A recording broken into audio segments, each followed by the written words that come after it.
When we talk about English, we often think of it as a single language. But what do the dialects spoken in dozens of countries around the world have in common with each other, or with the writings of Chaucer? And how are any of them related to the strange words in Beowulf? The answer is that, like most languages, English has evolved through generations of speakers, undergoing major changes over time. By undoing these changes, we can trace the language from the present day back to its ancient roots. While modern English shares many similar words with Latin-derived Romance languages like French and Spanish, most of those words were not originally part of it. Instead, they started coming into the language with the Norman invasion of England in 1066.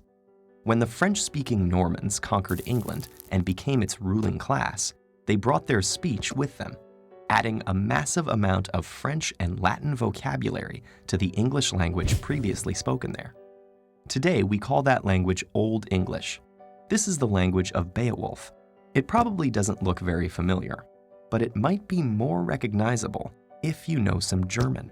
That's because Old English belongs to the Germanic language family, first brought to the British Isles in the 5th and 6th centuries by the Angles, Saxons, and Jutes.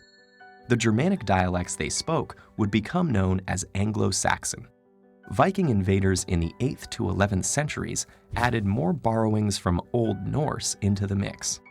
It may be hard to see the roots of modern English underneath all the words borrowed from French, Latin, Old Norse, and other languages. But comparative linguistics can help us by focusing on grammatical structure, patterns of sound changes, and certain core vocabulary.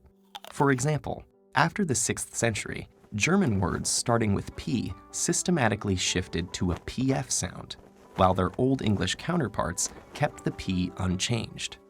In another split, words that have SK sounds in Swedish developed an SH sound in English. There are still some English words with SK, like skirt and skull, but they're direct borrowings from Old Norse that came after the SK to SH shift. These examples show us that just as the various Romance languages descended from Latin, English, Swedish, German, and many other languages descended from their own common ancestor, known as Proto-Germanic, spoken around 500 BCE.